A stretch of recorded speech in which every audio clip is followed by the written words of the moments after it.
Hello, hello, everyone. Can you hear me okay? Yeah.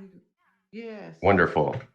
I can barely hear you guys, but that's okay because this is we're not at the interactive portion. There we go. Someone's got their mic on. Anyway, welcome to our lovely alt space environment here. I am Mark Rickard, the founder of Virtuality, and I'm here today on behalf of the AIXR Entertainment Advisory Group. And as you just saw from this short video, we are here today to dive in deeply with one of our recent honorees from the VR Awards. The VR Awards being in my opinion, and I'm sure you guys share this, the preeminent virtual reality awards show. Those videos were from another time when people were able to convene and meet in person, and it's been virtual most recently, but I believe this year it's returning to true form, and we're very excited about that. In any case, as I mentioned, my company is Virtuality. If you don't know me, we're a immersive content creation company based in Los Angeles. We deal in high-level cinematic and narrative experiences. A lot of the work over the pandemic for us has been music-based, and that covers a broad spectrum of activations, whether that be VR content, mixed reality activations, immersive worlds such as this, and now we're even dabbling in the gaming world. So that's exciting in terms of how the medium is exploding, and all of that makes it sort of a catch-all. My background is in film, and this is why I'm particularly excited today to bring on board our primary panelist, who, as I mentioned, was the recipient. His company was the recipient of the most recent VR award for VR Film of the Year. Very prestigious. And we look forward to diving in today to hear more about him, his work, and his company. So without further ado, everybody, let me please welcome to the stage Herman Heller from 3DAR. There he is. Hello, everybody. Hello, hello. Good to see you all. So we've got a nice, decent turnout here. I'm very happy to see all the people that are joining us in AltSpace proper and wherever they may be watching from around the world. This will be recorded for future viewing, so we can indoctrinate a whole new generation into what we were doing back in 2022. Now, you've got this special trick way of being way taller than me, Herman. So I guess I'm gonna deal with it because I'm sitting. So if that's revealing, the cheat of my environment, then so be it. Nonetheless, it's a very we're happy humble to have pulse. you here. Yeah. Well, thank you. Indeed. Thank you so much. And congratulations once again on the award and your film Paper Birds. I believe to set the tone, there was a video clip that we were going to be able to show the audience so that we could understand a little bit more about the project and a little bit more about the company. And if you wanted to do that now, I think it's a good time. Yeah, sure. Let's do it.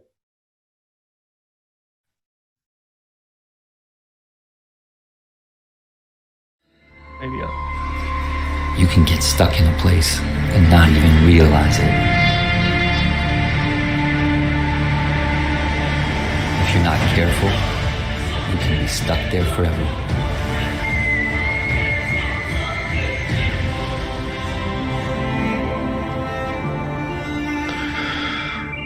It was my composition. It was my masterpiece. But could you believe in your art without believing in yourself?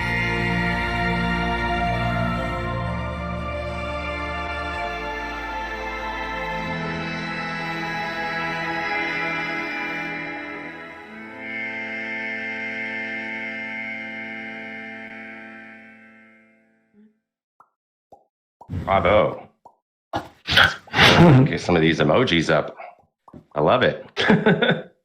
Thank you.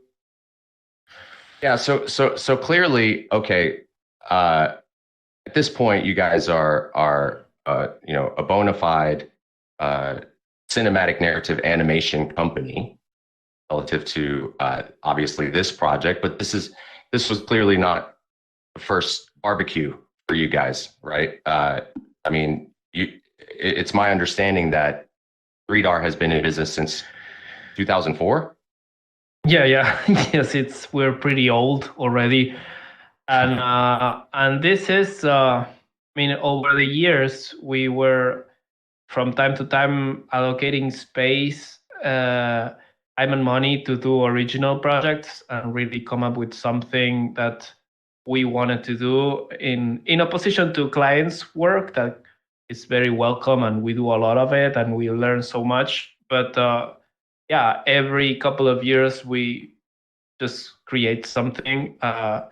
That's what we call the originals, and that sometimes defines the tone a little bit of the kind of projects that are going to knock on our doors. Like 12 years ago, we did a short film about a monkey that went crazy in the jungle and shaved his hair and went to the city and became president, like really random.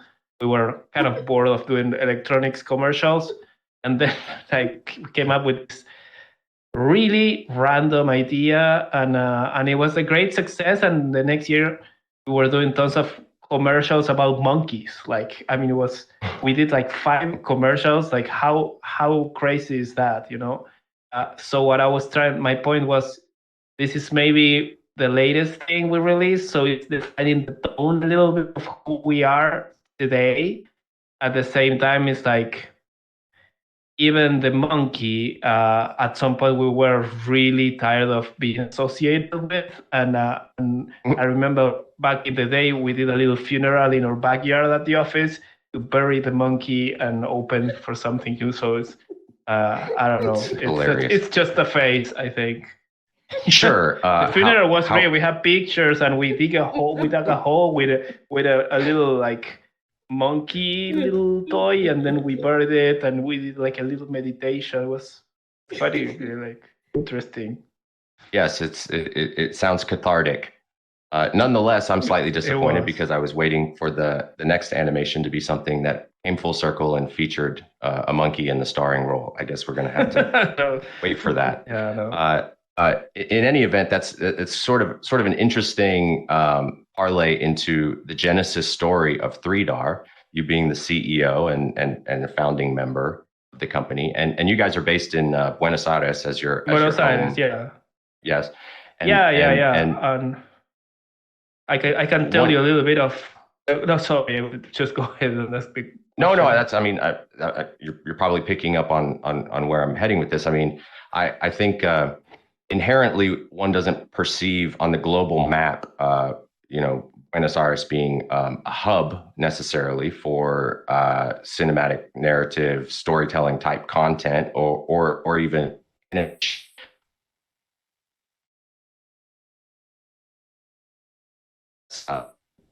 have been able to sort of carve out a position in this ecosystem, the global ecosystem, now interconnected, but from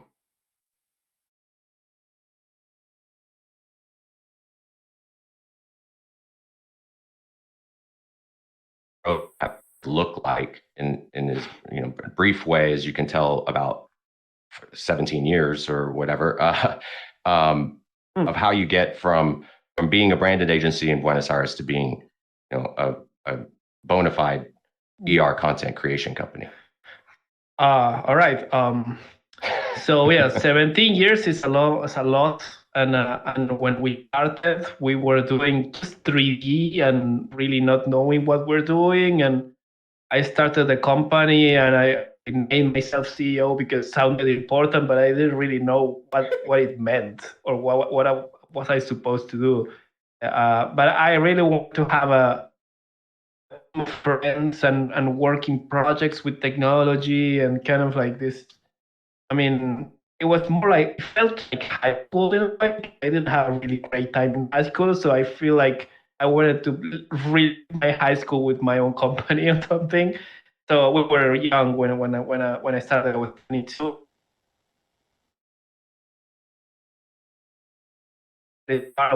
from everything. Like he's like really down south. But that is also an advantage at some point because it's like, I mean, we're not conditioned by what's going on. We don't have much competition, and yet there is the internet and everything is more reachable. And I will travel to the States and buy some electronics, and then we play them with them in Argentina. So it allowed us to really grow our own professional identity without much conditioning, without much like reference, like and that is like I mean, it's like a weird tree, you know, that grows how it can, but then it has a beauty to it. So and that's pretty much us because we started with 3D animation, then we liked the characters. We were fans of Pixar at the time, and started playing with character animation, and then some projection mapping, and then some live performances with projection mapping, interactivity, installations, and whatever. Like also the economy in Argentina sucks. Like it's bad, it's terrible. So we, in a way, for survival, we were forced to take whatever project we had, like 15 years ago, 12 years ago, and that also gave us like the versatility to really okay. So now we have to do like a projection mapping installation somewhere, or like maybe create a robot that.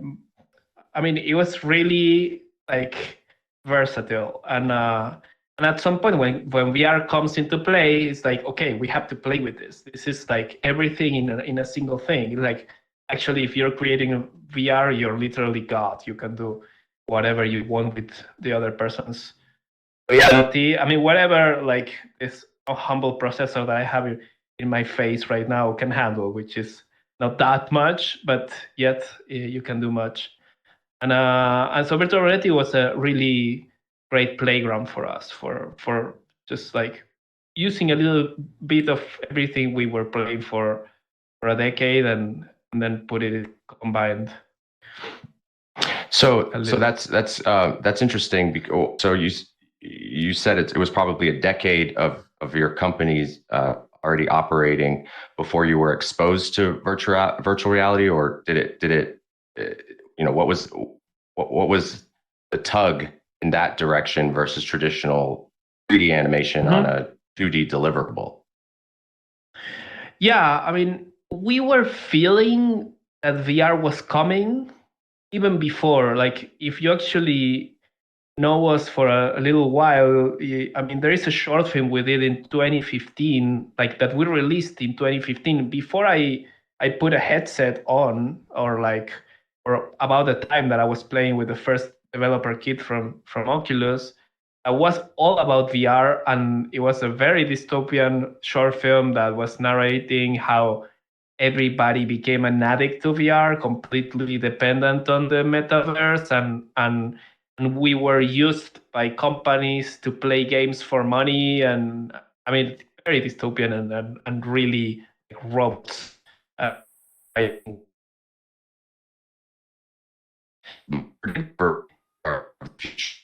Yeah, maybe like in 200 years. But oh, good. Or less. Let's years. say 40, because we have like good robotics these days. But in a way, it felt organic. Everything felt organic in that sense. When VR arrived, we were expecting it. It's like when 3G, I remember like some years ago, I was like, how come I cannot check my email from my phone? Like, it's like, this is ridiculous. Like, I need to check my email from my phone. This is 2005, and then it came. So it was like breathing technology all the time and kind of like going with it. And sometimes we were waiting for the hardware and the tech to catch up with our needs. And I think we are right now, because we're waiting for these headsets to take another step. And Oculus has been great in innovation, and is a total lead with the Quest 2. You can do amazing things with it, but we're not satisfied. Sure. Well, I mean, obviously, in the same way that James Cameron wants to go from Terminator to Avatar, I'm sure you guys are sort of feeling the same way relative to the future roadmap for VR and the projection equipment. Although that's not to undermine how you guys have been able to accomplish what you have with the tools at your disposal. And on now, I will say, by the way, this is an AMA, so if anybody perceives that they have a burning question or wants to or something that we don't cover up here, feel free to drop it in the chat, and we'll make sure it's covered, or raise your hand and I'll call on you. This is a comfortable, casual, fluid type thing. But I've got the burning perception in my mind to get to the bottom of a lot of this, the details surrounding this, because I find it very curious. For those of you guys who don't know, they've already paper for 3DAR relative to making a big splash in virtual reality and cinematic storytelling. To my mind, the first time I was exposed to it was with your wonderful featurette, Gloomy Eyes, that I'm sure everyone's heard of, if not seen. If you're a VR enthusiast, it's a seminal work. You should look it up. It was masterful in terms of how they were able to execute, as I said, the storytelling environment in a time where the rules were still being established and the blueprint was being discovered. You guys were creating it, and that's what I find so curious. Is that you say that you feel the imminence of the technology advent and upgrade, and yet you're kind of on an island down there. You in our previous discussion, you indicated that all you had as a sounding board for your efforts as you were developing these things was your coworkers and your friends, still tethered to your home base. So you really you weren't making it for anybody but yourselves, and you couldn't have possibly necessarily known how it was going to be received, other than to say if you thought it was good, then other people would too, right? But it was made in the Unity game engine, and it's my understanding that you were iterating and solving problems, answering questions that didn't even exist at the time you were making that. So I'm curious to hear from your sort of first person assessment about Gloomy Eyes specifically and what it represented for you. Yeah, so the story of Gloomy Eyes, it's like this. It was maybe 2015, 2016, and there was the DK2 was already out. So we did kind of like a board meeting, but like much less formal. It's just like the people that we at the time we were working together from. It's the same team. 3DAR is kept the same heart. I mean, we expanded a lot, but the same 8 people that were at the very beginning, 2006 or 2007. We are still the company. So we met all in this in my office at the time. It was we have to do something for VR. That's it. Let's just, enough of not doing anything. Let's do something. So started brainstorming. We made teams of 2, and we started writing ideas. What would you like to see in VR? What is it that you want to try? And there was this haunted house idea. You go to each room and something happens, or this you can visualize your chakras and they shine. And then there was this little story about a little zombie boy that's this world, living in a really dark world, and all these little ideas, really random ideas. And then we started developing those, and we were doing this weekly creative circle, and we ended up picking up the ones that, it was one that we picked up, which was the one about the little zombie. At the very beginning, it was called the Zombie Kid. that was the early name for it. And but so the first intention for it was to give it a feel like the short of 3D with 2D. That's really not what we ended up doing. So it was the zombie of the monkey. Yeah, in a way, we started from the monkey. Yes, from there was like a monkey influence on the zombie, but then it didn't feel right. Like I mean, we were that was about the time we were doing the funeral for this monkey. So it's like so we ended up changing the aesthetic completely. At the time, we did a commercial for Play-Doh, so we were really like it was a commercial that was that the goal of it was to make it look like if it was stop motion. So basically, like the Play-Doh, the little thing that you can model with your hands. So we were really trying to achieve that realism and put your fingerprints in like in the characters and have this. I mean, try to achieve this feeling that you can actually grab these characters and they feel real. So when we decided to transpose that into VR, it's like, oh, this is interesting. Like to go for something that is more realistic in the look of the and the shading and everything. Yet there is some art to it, but it's kind of like, um, yeah, more like a realistic feel to make it feel like it's a little toy that exists there. Because toys is something we're all familiar with, like small scale little characters. Everybody play with toys at some point. So there is a language that universally works, which is this size, this small size for a little creature that is like.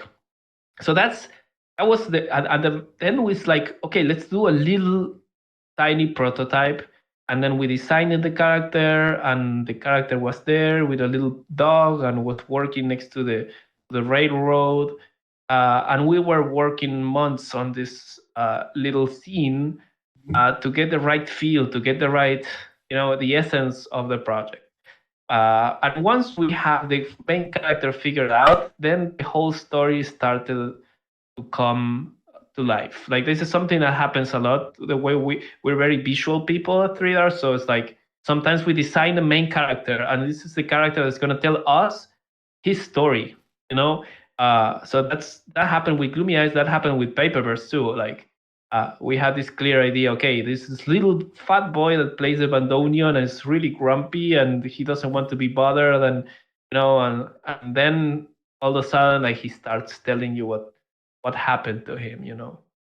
I think that's a fascinating approach, really, because so often, when you talk about your inspiration and everybody's in animation being, the caliber of a Pixar film and how they approach it. Sure, they have models and whatnot, but they're so precious with the script process that before anybody even animates the first cell of what becomes one of their projects, they've put that script through the rigors to get to that point. But to hear that you guys, especially because we're talking about marginally different technologies, you're ideating for a VR environment or 360 storytelling. To hear that you guys can take inspiration from development of the character and let that dictate what the point of entry for the story is to my mind novel. It's a pro tip. I like it. Before we get into a little bit more of a dissertation about Paper Birds, I see that someone's raised their hand if they're still in the room.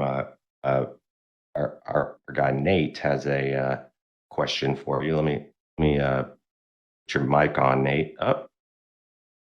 Oh wow! Can you hear me? Yes. Yeah. So I'm curious. As someone who works in the industry, I do interact with people that are outside of it. And by that I mean XR and metaverse. And when I first discovered VR film, which I think is what Paperbirds would be categorized as, or Quill Productions as well. I was really excited because I was like, this is a huge step forward for media and entertainment. And I thought that in the years to come that I would start to see more press around it, but I'm not. And most people I speak with are not really aware that it exists. I'd like to know, what do you think the long-term prospects are for this medium? Oh, I love that question. Doesn't necessarily mean that I'm going to have a great answer, but it's a great question. I mean, when we were doing both Gloomy Eyes and Paperverse, we were doing something that we wanted to see. Like we felt like he was born from our own desire to see something like that. I remember that I was really hoping that I can achieve, because I kind of have an idea on how I wanted this story to feel, and what we did with both Gloomy Eyes and Paperverse was to take you to experience these feelings, like you are inside the story, but like the scenes, they touch you in different places and emotional places. So it's like it's a very sensitive like genre to, I mean, in a way, like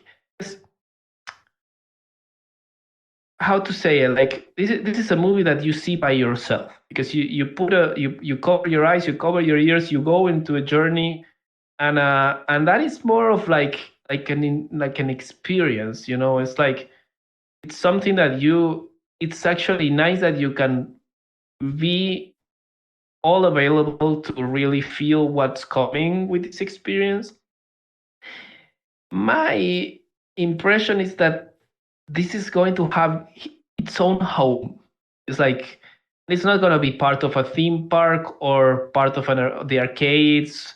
I mean, it's just like this inner voyage that you're going to, and maybe that is like inside a shopping mall. Maybe there are like small spaces to go watch a VR film, and then maybe you go on a date, and the VR film is 20 minutes. So you go with somebody, and they both watch the VR film, and then they talk about it. I mean, it's something that could evolve in that direction. So at the same time, I feel like both Gloomy Eyes, Paperverse, and other projects I've seen, they have something real behind. You know, and that is something that, like, I'll confess something. Like, I was just trying and trying really hard to take Gloomy Eyes into a feature film, because it's like we have opportunities there and amazing partners, and it felt like maybe it wasn't the right fit, it wasn't the right time. But when I see the VR piece, it's like that's real, and maybe that is film, VR film, and that is a product in itself that is just like one of the first ones. So maybe it's going to create its own, you know, language, its own little home, you know, like arcades have their like arcade homes, you know. Maybe I cannot say that I'm sure that's going to happen, but I mean, that's an interesting assertion just by virtue of the fact that it's, you know, it's a burgeoning medium, and within the burgeoning medium, so few pieces, to my mind, in the last 5 or 6 years have effectively leveraged storytelling in the medium, right? You've got a lot of experiential, as much gaming as you're looking for, and to consider, you know, what you guys have been able to accomplish time and time again with partners who are also in the same sphere relative to their approach. It's really interesting to hear you assert that it's more of a personal journey. It's more of a user-based absorption of the experience versus what is typically offered or sought in VR as, you know, a social experience amongst many users at once, or trying to have a communal emotional reaction.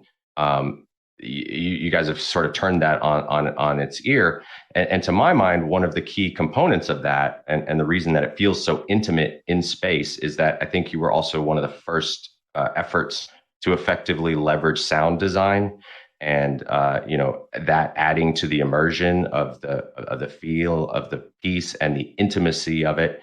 How much of a, just as an aside, how much of the consideration for you guys, technically speaking, storytelling wise, does sound represent?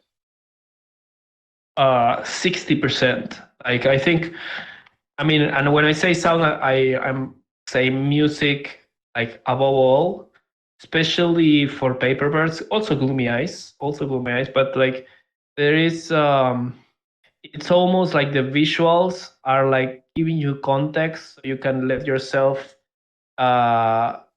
you know, be penetrated by the music, because like the music is something we put like a lot of work in, and I was sweating a lot to get to to work with the music composers, to get with the amazing music composer we had is a French genius, and then we had like really great partners for the sound design as well. But we were always like really worried that the music can have like the space the music needs to really, to really melt you, because like music has its power, like, and beauty has that power too, but music even more, and we cannot play with sense just yet because there's no technology for that. That is Right. also something that can touch you deeply. But this thing of like, again, having your eyes covered, your ears covered, being like fully immersed, automatically you're more receptive and more alert. And then it's like when there is beautiful music, it can touch you even deeper. So it's like it's a huge importance. It's really, really powerful. Yeah, 100%. I agree, and I love to hear you corroborate the fact that you would give it as much credence as 60% relative to the workflow and the outcome and perception of how to approach it. So once again, for anybody who's interested in developing narrative storytelling pieces in VR, that's a word to the wise as to what a critical component sound can be. And then I'm not sure. Nate asked kind of a loaded question relative to like the landscape at large and why it's not reaching necessarily all consumers' doorsteps about what's available to them and how to adequately find these pieces and explore the whole other side of VR that's not gaming. When you guys were setting the table for going out with Gloomy Eyes being the first sort of like global splash that you made, was your approach always to do it from a grassroots level and foster a community, one room at a time? Did you have a sort of distribution strategy when you perceived what you were going to do with this thing? Zero strategy. Like, I mean, the only thing we were doing was to try and work on something in a very intimate space and get to something that we like in VR, because we were playing with some things, and it was rare to find something that we actually like and want to spend time in. So we were really focusing on putting energy into the product, and using ourselves as the audience. And because it was also like a really I mean, quality demanding audience. Like, we were very perfectionist and trying to get somewhere. When I say zero strategy, it means like we were paying for this whole thing with the money that we get from other projects, and we didn't really know how. I mean, we were trying to sell it somehow so we can actually make it, but we didn't really know how it worked.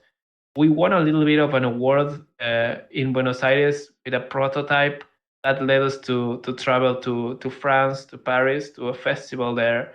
And that's when everything really changed, because going there physically and putting a little booth with the Gloomy Eyes prototype and seeing a line of 40 people to try it out, and then some famous French producers like said, like, guys, we want to work with you guys, like, and those were Atlas 5, the ones that are done some of the most amazing VR pieces there. And so in a way they told us, like, we can raise some money to finish this up, to do episode 2, and then we started to connecting with the world and understanding that there was a strategy that we can do together with these more experienced partners, like more experienced, especially like in building relationships, talking to funds, like getting grants. Like, we thought that was just not possible.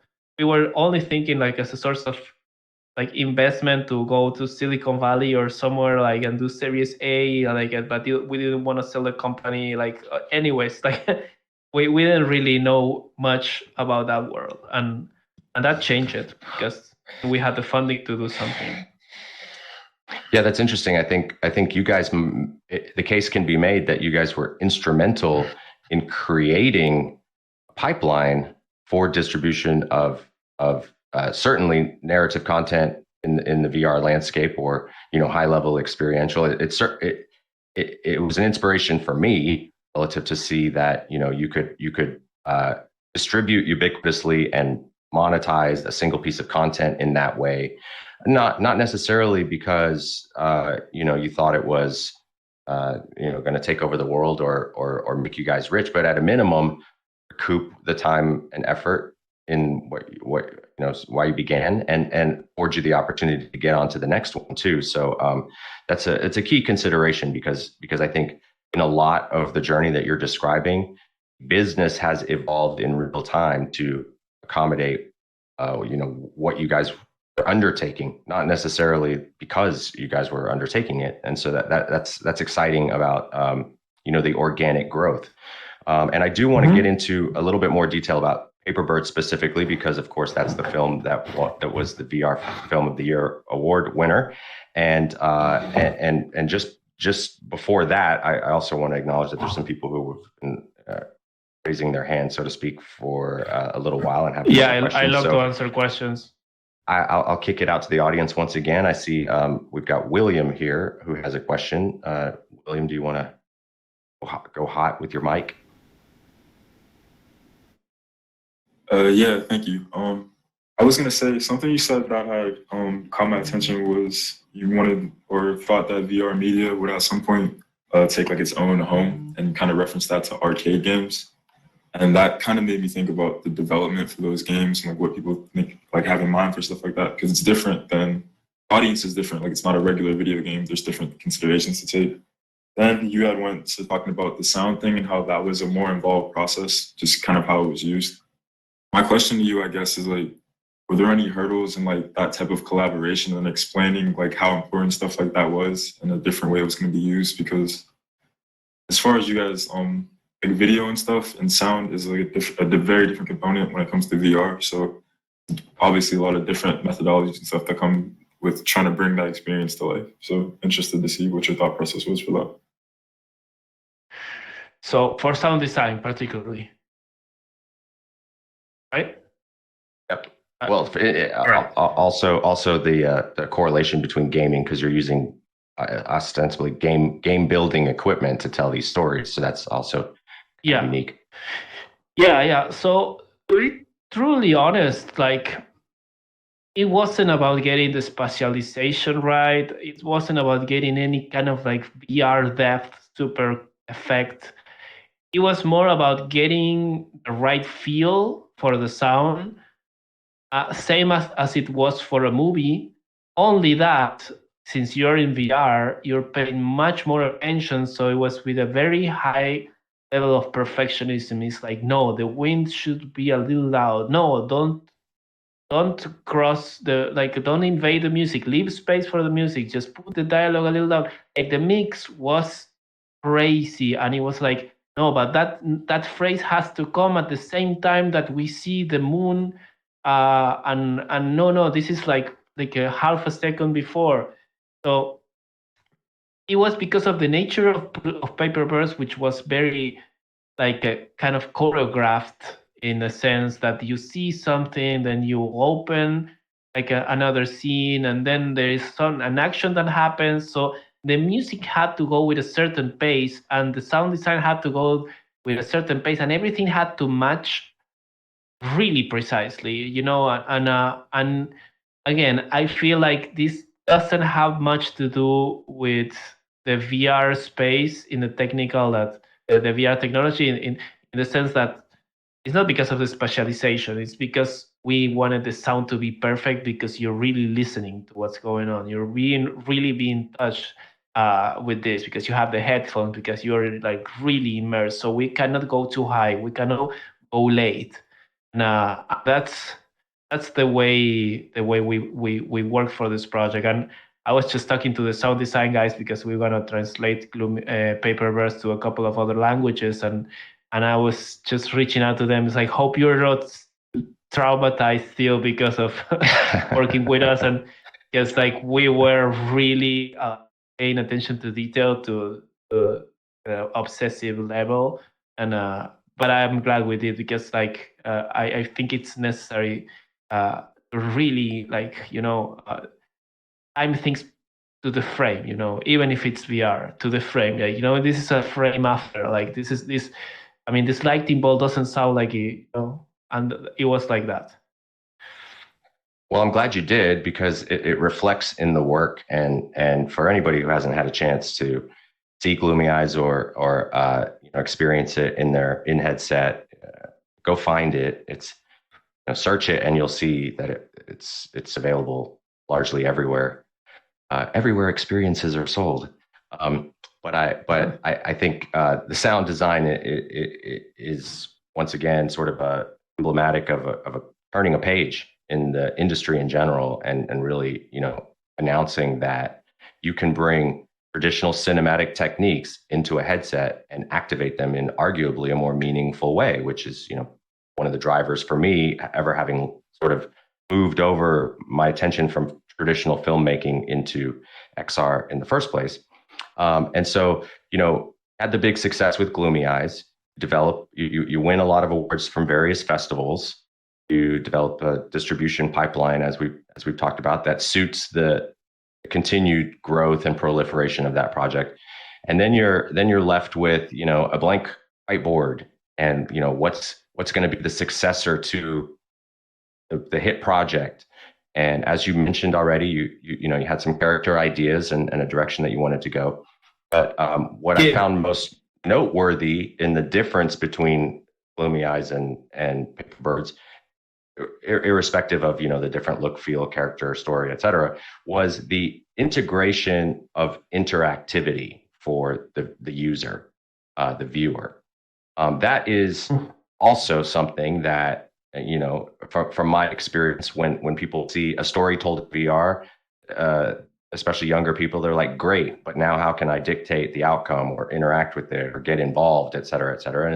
And very few companies are taking the cue and being able to effectively activate their content in ways that seem organic relative to integration of interactivity. So speaking specifically about the interactivity that's in Paperbirds now, when was the decision made to incorporate it?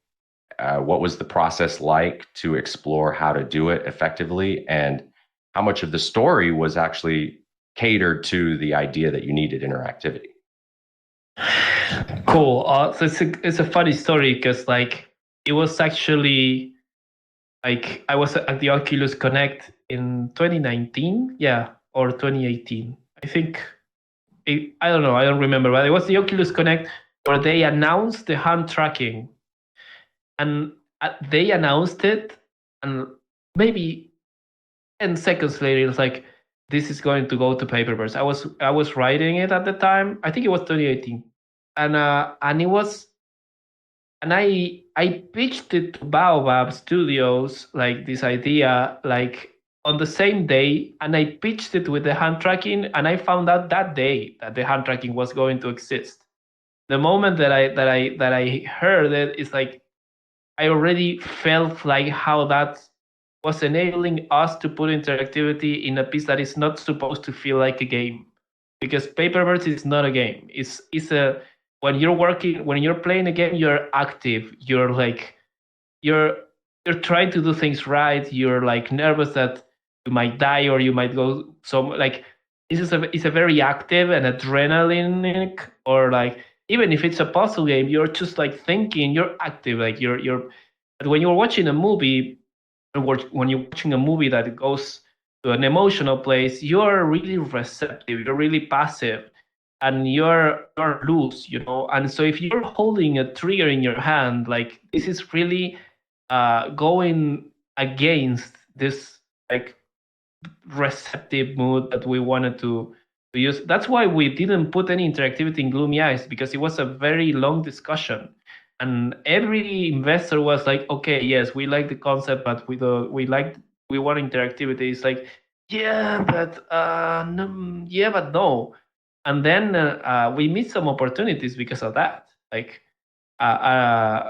raise money, but at the same time, it didn't feel right. So when we had the hand tracking, and you could actually like move your hands freely without really having the possibility of doing things wrong, without losing or dying or without having to figure anything out. You were just like freestyle playing. That was perfect because it was music and it was like dancing.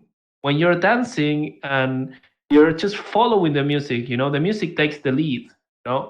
It's different to dance than to play music. That you're just like you go into rules. When you're freestyling, dancing, and letting things go, like that's the kind of mood the kind of mood we wanted for Paperbirds, and that was one exploration. Based on hand tracking, what can we do with the hand tracking for this project? It's like, okay, so to paint sound and stardust in the magical world of inspiration. Okay, let's do that. So that was our intention. And what we're going to do next is nothing to do like this. It's like really nothing to do. I love getting the scoop. I don't want to pry, but I'm excited to hear that you guys already have a strategy for how you're going to take the storytelling you just raised up a level to even another higher levels. I look forward to the future of it. Be here on this stage in a couple more years, giving you another award, I suppose. Hopefully. I see there's another question in the audience. I want to address that. My man Nate is vying for my job here. Sure. Is that you again, Nate? Do you have a question? Yes, thank you.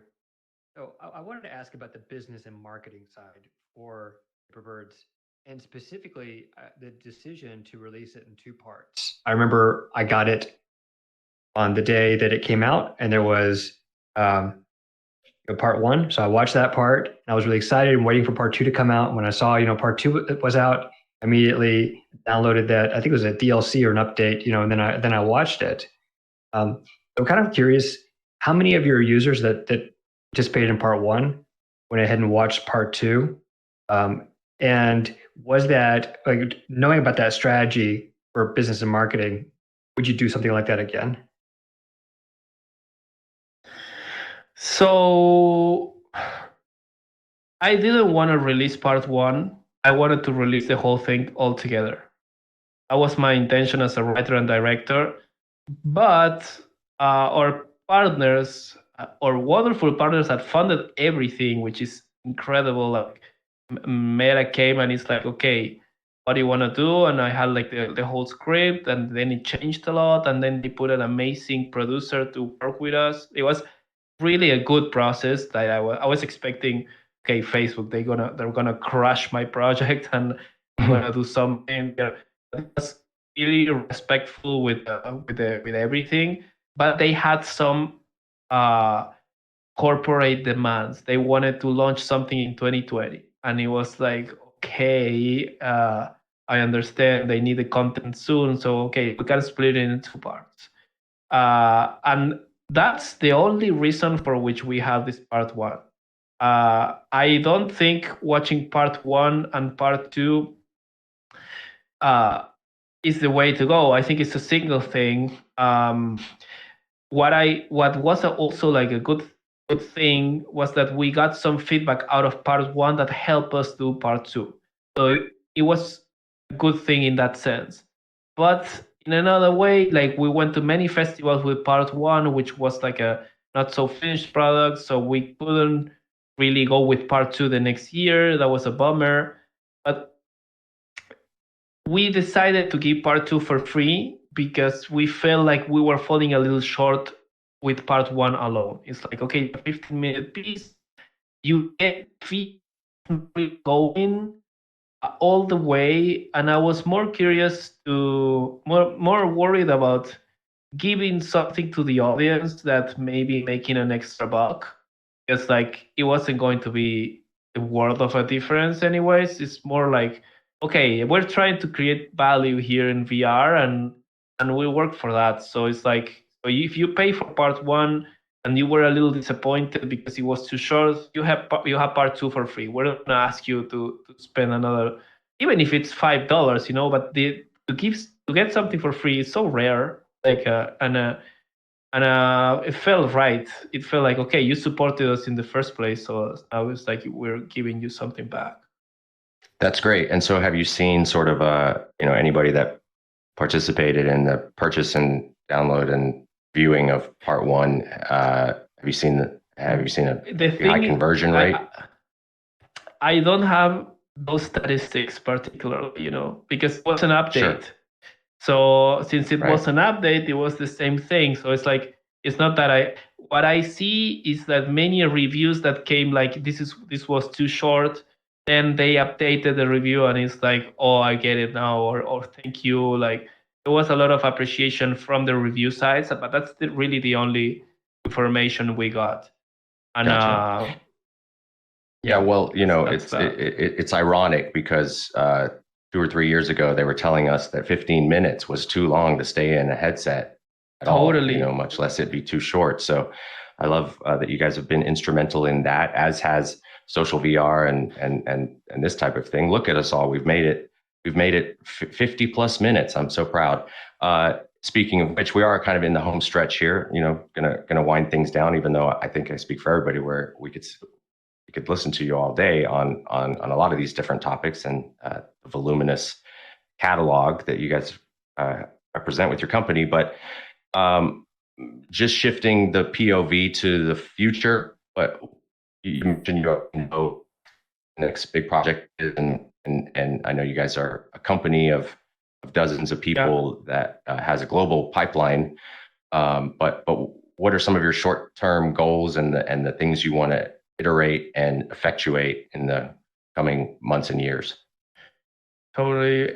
So we were working on a concept for a game for a game for a year and a half, almost 2 years now, and it's a mixed reality game. It's like VR, and it's for a technology that is not yet out, which is like to have the full pass through in your headset and really see the environment as neat as without the headset, but with the power to add any kind of animation or any kind of graphics on top of them. It's augmented reality with the headset. And we want to do a game that could benefit from everything we learned on storytelling, but also we want it to be light and fun. And we're working. I mean, we've done 2 prototypes already, and we're putting together a new deck with everything about this game. And it's really like the goal is to have multiple people playing, some in the same space with the headsets, kind of like if kids play together with toys, but also remotely to play together with friends and to play with somebody that is not at your place and maybe it's like in the other side of the world. And it's gonna be a game of survival of these little funny characters, but you can also create and build worlds around them. Like you can just like create little scenarios, and then you have missions on them. And we're really looking forward to. I mean, we're going to go try and get funding for it in a couple of months. We're just wrapping up the concept, but feels like it's very solid now. And yeah, it's very exciting to work also for a mixed reality, as it was exciting to work with the hand tracking or with VR, with was just coming out. So yeah, hopefully in October we have some good news about the new headsets, and then we can use them and create some stuff. Truly, truly. I mean, I have no doubt that you guys could still get whatever is available to you at the time. But it's exciting to hear that you're taking activity to another level and perceiving this sort of like hybrid future where you can tell story and still provide an interactive experience for people. I think, in fact, that's possibly kind of tipping the perception that that's where the industry is going to head, because you guys have been on the bleeding edge of whatever's going on in the past. So I'm excited to see it and hear more about it and participate in it when it's available. So definitely wish you the best with that. And congratulations once again on winning the award for Paper Birds. I'm sure everybody in this room will see it if they haven't, and whomever may be watching this in the future should definitely check it out, as well as Gloomy Eyes. And largely, I'm sorrowful that we've run out of time, but I am going to defer. If anybody wants to write me an email or anything, I'm happy to hear thoughts or respond anything. That's great. That's great. Is this where you give everybody your Oh yeah, burner yeah. email It's address? Oh, g@3dar.com. The letter G at 3dar.com. Right. right That's on. that. Well, appreciate everybody who showed up today, especially those of you who stayed the length. I hope you enjoyed it and found it enriching and engaging. And see, Aaron in the balcony knows how to use his emojis. But let's give a virtual round of applause to Herman Heller, CEO of 3DAR. Thanks so much. It was really great. Thank you. Thank you. I really enjoyed it. All right, we'll look forward to the next one. There's an AMA on behalf of VR Awards and AIXR in this relative space, I believe weekly now. So stay tuned, and we'll look forward to seeing you guys returning and in virtual space in the near future. Cheers, everyone. Bye bye.